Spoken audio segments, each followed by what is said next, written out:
Olá, seja bem-vindo a mais uma IBD Quarentena, aqui da Igreja Batista em Capitão. Nós estamos hoje estudando sobre Neemias, um homem de oração, também um homem de fé, um servo do Senhor, que procurou agir de uma forma muito positiva, embora impactado pelas notícias que chegaram a respeito do seu povo, na Terra Prometida, ele que era servo do rei, nesse tempo, o rei Ciro, da Pérsia, né, que era um imperador, que tomava conta de praticamente todo mundo conhecido daquela época. Neemias era seu copeiro e ao receber notícias a respeito da sua terra, da terra dos seus pais, ele se entristece, mas ele não para. Ele se coloca em oração, ele jejua e ele busca o favor de Deus quando ele vai conversar com o rei a respeito das coisas que ele tinha ouvido. Vamos acompanhar essa história hoje, com certeza seremos impactados com tudo aquilo que vamos aprender com Neemias e com outros personagens que serão citados aqui na lição para nos ensinar a respeito da nossa vida de oração.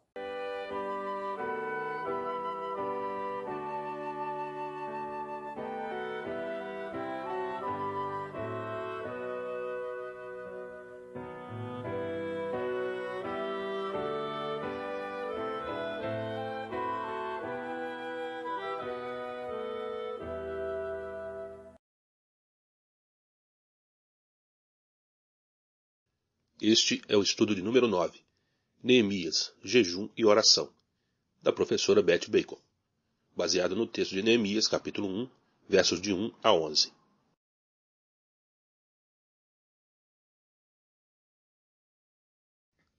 No mês de Quisleu, no 20º ano, enquanto eu estava na cidade de Suzã, Hanani, um dos meus irmãos, veio de Judá com alguns outros homens, e eu lhes perguntei acerca dos judeus que restaram, os sobreviventes do cativeiro, e também sobre Jerusalém. E eles me responderam: aqueles que sobreviveram ao cativeiro e estão lá na província passam por grande sofrimento e humilhação. O muro de Jerusalém foi derrubado e suas portas foram destruídas pelo fogo. Quando ouvi estas coisas, sentei-me e chorei. Passei dias lamentando-me, jejuando e orando ao Deus dos céus. Então eu disse: Senhor, Deus dos céus, Deus grande e temível, fiel aos que te amam e obedecem aos teus mandamentos, que os teus ouvidos estejam atentos e os teus olhos estejam abertos para a oração que o teu servo está fazendo diante de ti, dia e noite, em favor dos teus servos, o povo de Israel. Confesso os pecados que nós, os israelitas, temos cometido contra ti. Sim, eu e o meu povo temos pecado. Agimos de forma corrupta e vergonhosa contra ti. Não temos obedecido aos mandamentos, aos decretos e às leis que deste ao teu servo Moisés. Lembra-te agora do que disseste a Moisés teu servo. Se vocês forem infiéis, eu os espalharei entre as nações, mas se voltarem para mim, obedecerem aos meus mandamentos e os puserem em prática, mesmo que vocês estejam espalhados pelos lugares mais distantes debaixo do céu, de lá eu os reunirei e os trarei para o lugar que escolhi, para estabelecer o meu nome. Estes são os teus servos, o teu povo. Tu os resgataste com o teu grande poder e com o teu braço forte. Senhor, que os teus ouvidos estejam atentos à oração deste teu servo e à oração dos teus servos que têm prazer em temer o teu nome. Faze com que hoje este teu servo seja bem-sucedido, concedendo-lhe a benevolência deste homem. Nessa época, eu era copeiro do rei. Bem, a lição de hoje vai nos mostrar que a situação de Neemias, há milhares de anos atrás, era muito semelhante à situação da igreja de Cristo hoje, né? No meio de um povo pagão, no meio de um povo que não tinha conhecimento de Deus, um povo que tinha práticas religiosas, espirituais e tantas outras práticas que divergiam da do povo de Deus. Essa é uma situação que a igreja vive hoje, vive no meio de um povo pagão, de um povo rebelde, de um povo que não quer saber de Deus, muito embora aparentemente sejam espirituais, queiram buscar as bênçãos de Deus para suas vidas, mas estão longe daquilo que Deus tem planejado para eles. A igreja vive essa situação hoje. Outra situação também era a situação do povo de Deus que vivia em pecado. Existe pecado na igreja hoje? Existe. Né? A igreja precisa se conscientizar de que muitos cristãos que vivem hoje dentro das igrejas, não é aquela questão de dizer, mas todos nós somos pecadores. Somos pecadores, a Bíblia nos afirma isso, somos pecadores, mas pecadores redimidos. Mas existem muitos dentro das igrejas que estão em busca do pecado, na prática do pecado, na conivência com o pecado. E isso é uma realidade hoje também. Nós precisamos nos enxergar e nos arrepender desses pecados.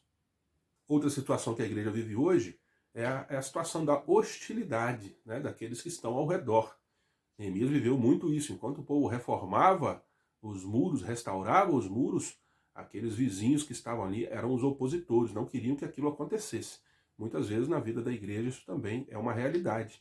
Você quer realizar uma obra, quer anunciar o evangelho, mas sempre vão existir aqueles instrumentos nas mãos de Satanás que vão se levantar para se opor à obra que a igreja precisa realizar. Muito embora todos esses fatores negativos, também existe um fator positivo, que é a presença de Deus. A presença de Deus que era com Neemias também é com a igreja hoje, fortalecendo, protegendo, dando vitória a cada dia no agir da igreja, do povo de Deus. Olha só o que a revista cita, um texto bíblico que é citado pela lição, e eu quero ler aqui com você nesse momento. O Senhor é misericordioso e compassivo, longânimo e assaz benigno. Não repreende perpetuamente, nem conserva para sempre a sua ira. Não nos trata segundo os nossos pecados, nem nos retribui consoante as nossas iniquidades. Isso está em Salmos, capítulo 103, versos 8 a 10. Nosso Deus, ele é fiel à sua palavra. E ele vai confirmar a sua palavra dia a dia naquilo que ele quer produzir e quer realizar através da igreja. O que Deus quer fazer, ele vai fazer. Não há nada que o possa impedir. Pelo contrário, tudo aquilo que os homens, que os inimigos, que as adversidades possam criar ou levantar para tentar impedir a igreja, só contribui para aquilo que Deus quer fazer.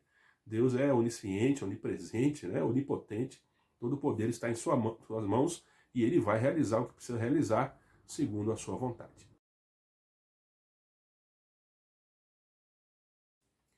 O tópico 1 da lição vai falar sobre a volta do cativeiro da Babilônia.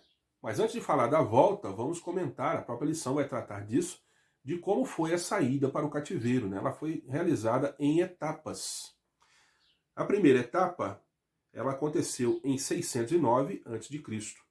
O rei da Babilônia levou reféns de Jerusalém, entre os quais foi Daniel. Esse rei é Nabucodonosor, né? Nós já estudamos sobre ele, muitos dos irmãos já ouviram esse nome, mesmo aqueles que nunca pararam para estudar numa EBD, numa escola bíblica, já ouviram esse nome, Nabucodonosor.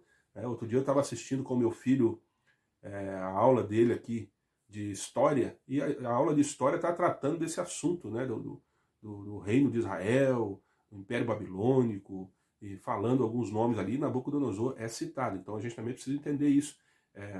Os fatos que aconteceram na Bíblia, os fatos que aconteceram com o povo de Israel são fatos históricos. A história comprova a existência desses reinos, desses reis, desses povos, e inclusive o cativeiro do povo de Israel. Então, em 609, como nós vimos aqui na lição, uma primeira leva de judeus foi levado para o cativeiro na Babilônia. Uma segunda leva de pessoas de Israel para o cativeiro foi em 597 a.C., e essa segunda leva levou aí a liderança cívica, militar, religiosa, e também incluiu o profeta Ezequiel. Uma terceira leva foi em 586. Nesse período a cidade foi devastada, o templo foi destruído e Jeremias presenciou tudo isso, também foi levado para o cativeiro. Esses períodos aqui antes de Cristo, é preciso vocês entenderem, né, aqueles que não têm essa compreensão, que ele vai regredindo. Então você vê que primeiro foi em 609, agora a gente já está em 586. Mas isso é porque antes de Cristo o tempo vai regredindo, tá? Só para a gente compreender esse pormenor aí. Depois que passou esse período, né, de levadas para o cativeiro, o povo de Israel ficou 70 anos no cativeiro. Jeremias vai profetizar sobre isso, né, que o povo ficaria ali 70 anos. Daniel vai fazer essas contas, ele lendo a profecia de Jeremias, ele vai entender que o que Jeremias dizia era que esses dias de cativeiro seriam 70 anos, e quem vai vivenciar esse retorno do povo de Israel serão alguns personagens importantes aqui nessa lição. Então, em 537 a.C., voltaram Zorobabel e Josué, que eram líderes do povo, né, governador e sacerdote, e começaram a reedificar o templo. Né? Eles começaram uma reforma já no templo, no retorno do cativeiro.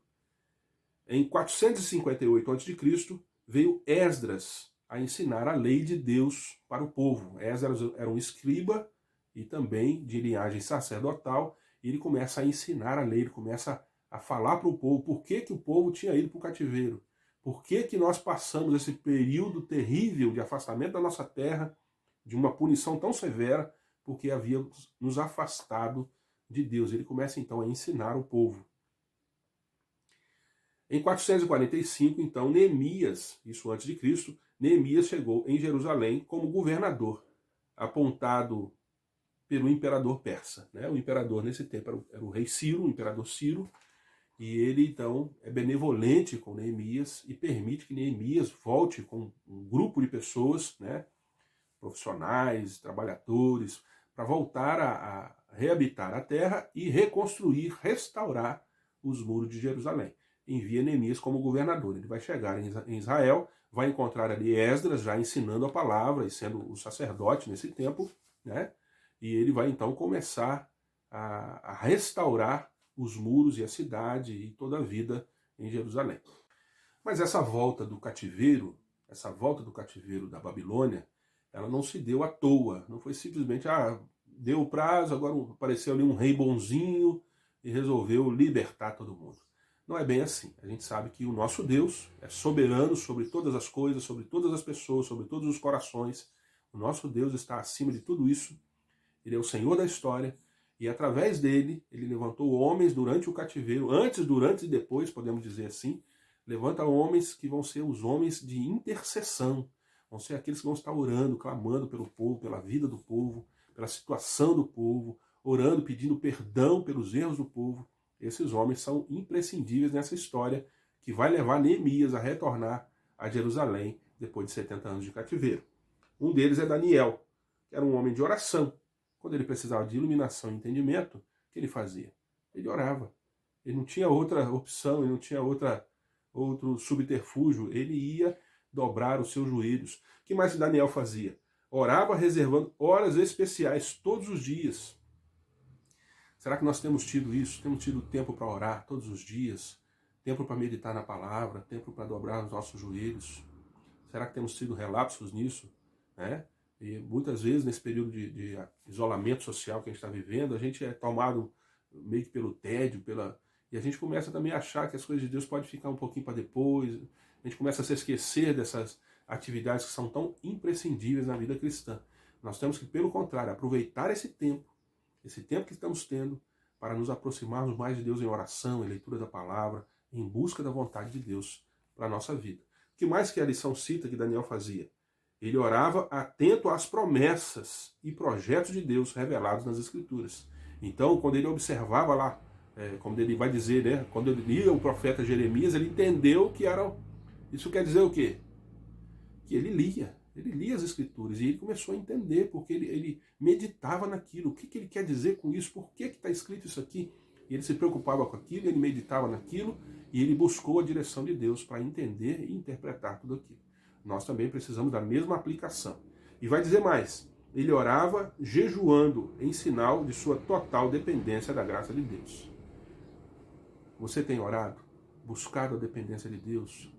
Ele fala aqui de jejum, né? Talvez não seja uma prática tão comum nos nossos dias, nas igrejas cristãs, principalmente na igreja batista, né? A gente não tem tanto essa prática, mas o jejum é bíblico e por muitas vezes ele é uma necessidade na vida de oração. Nós precisamos muitas vezes nos retirar, nos colocarmos em jejum para buscarmos o entendimento daquilo que Deus quer para nossas vidas. Jeremias já também com vida de oração ativa, né? E muito mais ainda, porque a gente percebe que Jeremias era um constante diálogo com Deus. O tempo todo, a vida dele parecia ser uma conversa constante com o Senhor. Nós também precisamos buscar esse tipo de aplicação. Em tudo aquilo que fazemos, em tudo aquilo que vemos durante o dia, em tudo que vamos resolver durante o dia, precisamos da companhia de Deus real do nosso lado. Não que ele não esteja presente realmente do nosso lado, mas nós precisamos entender isso e vivenciar isso como Jeremias fazia. Busque uma vida de constante diálogo com o Senhor durante o seu dia. Esdras também, esse homem de oração fervorosa, ele vai levar o povo, ele já na terra prometida, já havia retornado do cativeiro, agora ele estava ali assumindo a responsabilidade do ensino para essa nação, e ele conclama a nação e ora ao Senhor, buscando o perdão de Deus e o arrependimento do povo, e o povo se constrange com a oração de Esdras, né, uma oração tão fervorosa que leva o povo a chorar, a se lamentar por tudo aquilo que haviam feito de mal contra o Senhor. Nós também precisamos nos aplicar na vida de oração a ponto de vermos as pessoas sendo transformadas através da nossa oração. E enfim chegamos a Neemias, esse homem de valor nas mãos de Deus, esse homem que nos ensina tantas lições preciosas, era também um homem de oração e ação, né? A gente vê ele quando ele recebe a notícia a respeito da situação da terra, como estavam ali os seus patrícios, como eles estavam ali naquela terra, quando ele recebe a notícia que eles não estavam bem, o que ele faz em primeiro lugar? Ele vai orar, ele jejua, né? Ele passa um período de jejum e oração, porque ele precisava do favor de Deus para alcançar o favor do rei da Pérsia. E é isso que ele faz. Ele não chega diante do rei da Pérsia pura e simplesmente com a cara triste para pedir. Ele, em primeiro lugar, ele ora ao Senhor. E nós também precisamos disso. E como homem de ação, ele era aquele que estava ali pronto para tentar resolver os problemas, viu todas as situações do muro de Jerusalém, como é que estava, ele queria restaurar, mas ele também não queria deixar as famílias desamparadas. Ele via que havia pessoas ali famintas, pessoas passando necessidade. Ele chega a abrir mão até mesmo do seu soldo, daquilo que ele recebia, para poder ajudar as famílias que estavam carentes. Nós temos também que ter uma vida que venha agraciar as pessoas que estão à nossa volta. A vida com Deus, a vida de santidade, a vida de homens e mulheres santos, né, que estão aí diante de Deus, buscando a Deus, também precisa olhar para o próximo. Não existe santidade sem atentar para a vida do outro. O tópico 2 vai falar especificamente sobre a oração de Neemias. E isso nos remete a pensarmos em coisas interessantes. Primeira delas, quando a gente recebe uma notícia ruim, né, uma notícia que nos coloca para baixo, nos coloca tristes, aborrecidos, qual é a nossa primeira reação? O que a gente faz? Né? Muita gente, às vezes, tenta sair para resolver, solucionar os problemas, né? Tomar as decisões que precisam ser tomadas. No tempo de hoje, a gente vê as pessoas com muita presteza, né? Com muita proatividade. Ah, não, se apareceu esse problema, vamos resolver logo, vamos lá, tem que ser agora. Neemias não teve pressa.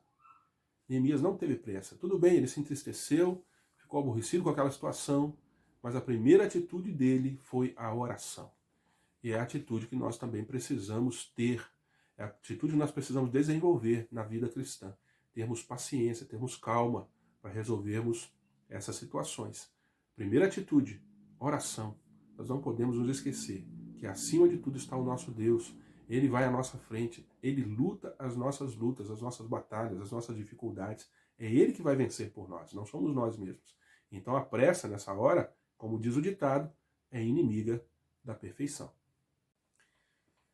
E nessa busca da oração que Neemias demonstra, ele aplica-se ao jejum. O jejum naquele tempo, assim como hoje também deve ser, mas a gente observa aqui na vida de Daniel, na vida de Neemias, essa aplicação do jejum ela é acompanhada de humilhação. Há uma necessidade de constrangimento, há uma necessidade de contrição diante do Senhor, que nós apresentemos diante dele as nossas falhas, né? O jejum, ele não é para exigir de Deus coisas. O jejum é para nos mostrar que nós não somos nada e estamos nos dobrando diante de Deus, mostrando para ele, ou reconhecendo em nós os nossos erros, né? Porque ele já sabe, a gente precisa mostrar para ele, mas nós estamos reconhecendo os nossos erros. E queremos nos humilhar, queremos aplicar a nossa oração a nos arrependermos ao Senhor. No caso de Daniel, no caso de Neemias, aqui mais especificamente nessa oração, apresentar o erro do povo, era o seu povo.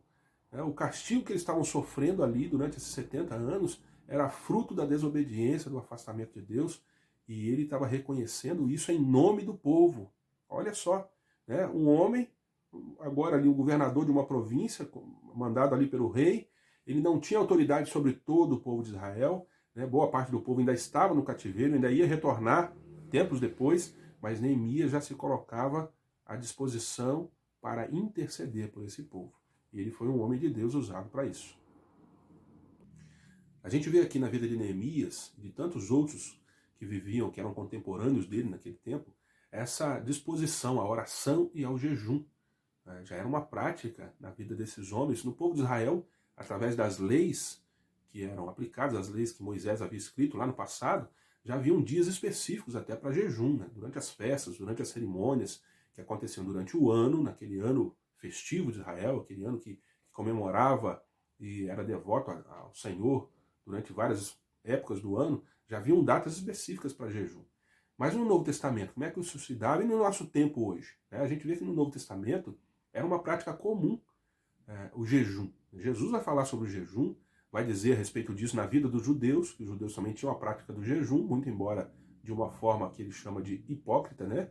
Ele trata muitos daqueles que jejuavam de hipócritas, mas ele conclama também a igreja, ele leva a igreja a jejuar, ele quer que os seus discípulos aprendam a jejuar da forma correta, né? E nos dias de hoje? E durante a vida da igreja de hoje? Será que é tão comum assim a prática do jejum? Bom, a gente talvez não vivencie tanto isso como eles vivenciavam no passado.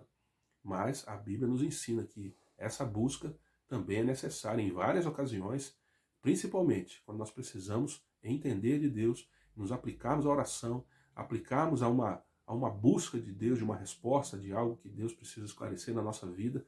O jejum também é muito válido e nós podemos praticar esse jejum. No Novo Testamento, na vida da igreja, o jejum tinha uma prática mais comum e voluntária. Nós vamos observar aqui alguns textos que a própria lição traz para nós. Ela era uma prática da vida cristã diária. Isso é revelado lá em Efésios, capítulo 6, verso 18. Focalizou a atenção no caráter de Deus.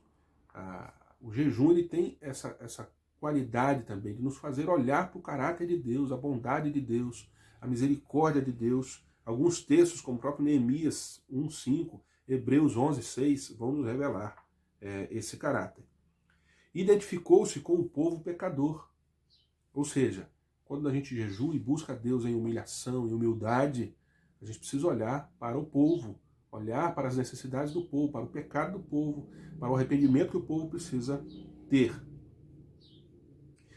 Baseie o seu pedido na aliança de Deus e no caráter do Deus da aliança. Ou seja, aquele que busca Deus em oração, que tem uma vida de oração constante, de jejum, ele está sempre olhando para o caráter de Deus. Esse caráter que não muda, né? Por isso as nossas orações, elas podem ser focadas nesse caráter bondoso de Deus, né? Que Deus é misericordioso, que Deus vai agir em favor daqueles que o buscam com arrependimento, com humilhação, né? O arrogante, esse está fora do que Deus pode abençoar. Mas aquele que busca com humildade, esse será abençoado com certeza. Relembra também que ele e seu povo eram redimidos de Deus. Ou seja, Neemias vai lembrar que ele e o povo haviam promessas sobre a vida do povo. Assim como há promessa sobre a sua vida, sobre você que crê, sobre você que é um crente no Senhor, sobre você que busca agradar a Deus com a sua vida, com a sua devoção, com a busca da palavra, com as orações, com suas atitudes.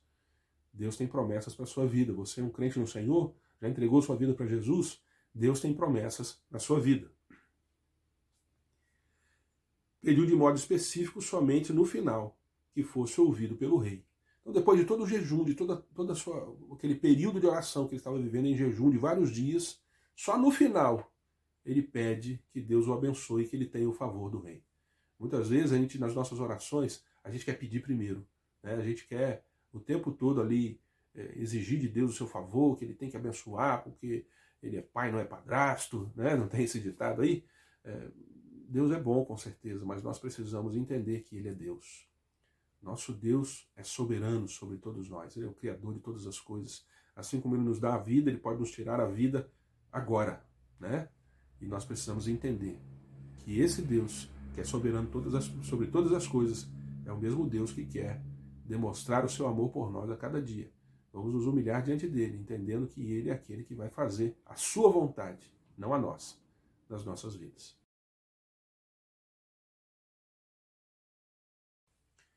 O tópico 3 vai falar sobre o resultado dessa oração, né? Os frutos dessa oração de Neemias.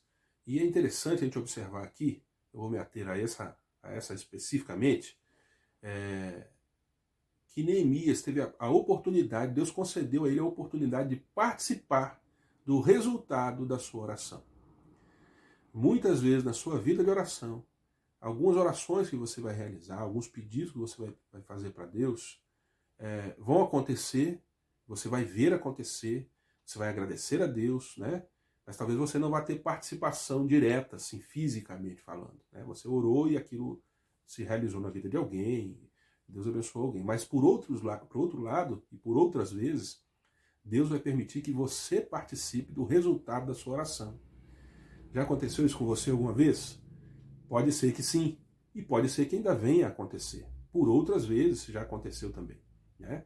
Aqui no texto que nós estamos lendo, Deus vai usar o próprio Neemias para ser o agente do resultado, da resposta da oração de Deus para aquilo que ele estava pedindo, né? E ser um agente importante, ele foi um líder colocado ali pelo rei Ciro para ser o governador, para ser aquele que ia liderar a reforma, que ia ser aquele que ia restaurar os muros de Jerusalém. É o nome dele que é citado no livro, é o nome dele que é lembrado. Quando a gente lá fala de Neemias, a gente lembra logo da reconstrução de Jerusalém. Ele foi um homem importante, usado por Deus, tinha uma vida de oração, uma vida de fé, uma vida de devoção, e por isso Deus o abençoou e o agraciou com essa oportunidade. Pense nisso, na sua vida também, você vai ter muitas oportunidades de ser resposta de Deus para a sua própria oração. Como um homem ora, assim ele é. A gente observa, né, depois desse tópico 3, agora já caminhando para a conclusão, que participar da resposta de oração que Deus vai trazer aos nossos corações, ou qualquer um de nós, qualquer pessoa, qualquer cristão que busca a Deus, é participar muitas vezes da reconstrução de vidas, da reconstrução de muros, da reconstrução de cidades, de personalidades, né, de pessoas que estão aí destruídas, às vezes por vícios, por relacionamentos rompidos, e nós vamos ser agentes de Deus. Não é uma tarefa fácil. A reconstrução dos muros de Jerusalém por Neemias e pelo povo que estava com ele ali não foi, em hipótese alguma, uma tarefa fácil. Ele sabia que Deus estava com ele, que Deus estava abençoando, que Deus ia dar bom final a toda aquela situação que eles estavam vivendo ali de reconstrução. Mas em hipótese nenhuma seria uma tarefa fácil. Na nossa vida de oração também. As respostas de Deus podem lançar sobre nós grandes desafios. Não serão tarefas fáceis, né? A gente pode observar isso em algumas condições que muitas vezes nós nos deparamos e precisamos do agir de Deus na nossa vida para reconstruir. Você tem sido um agente da reconstrução do Senhor? Nós precisamos restaurar muitas vezes relacionamentos com Deus, com o cônjuge ou com o irmão em Cristo. Será que nós temos feito isso? Que providências nós podemos tomar a respeito dessas situações? Trabalhar na reconstrução de vidas, na reconstrução de relacionamentos, né? Até os nossos próprios relacionamentos muitas vezes podem estar rompidos, né? Com pessoas, com cônjuge, com filhos.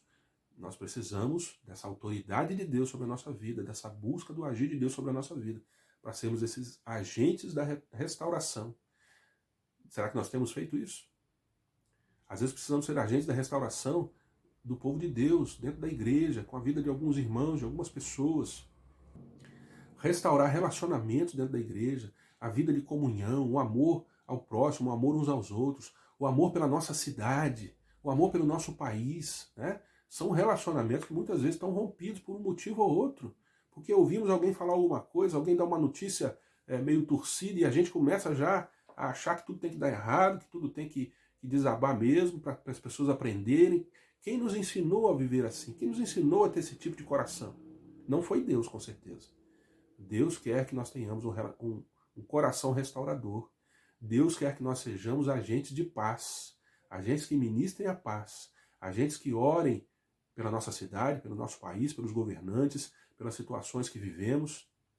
Temos sido esses agentes, temos sido essas peças importantes nas mãos de Deus que vão ajudar a restaurar os muros daquilo que temos vivido. Pense nisso. Aplique sua vida nisso. Bote a sua vida nas mãos de Deus para que Ele possa usar você como um instrumento nas mãos dele. Lembre, você é um agente do Senhor, você é um servo do Senhor. As coisas não podem ser tomadas, as decisões não podem ser tomadas de forma precipitada e nem da forma que você quer. A forma de Deus sempre será a melhor para nossas vidas. Que Deus possa te abençoar e te levar a uma vida de oração, de jejum, aplicada nas mãos dele.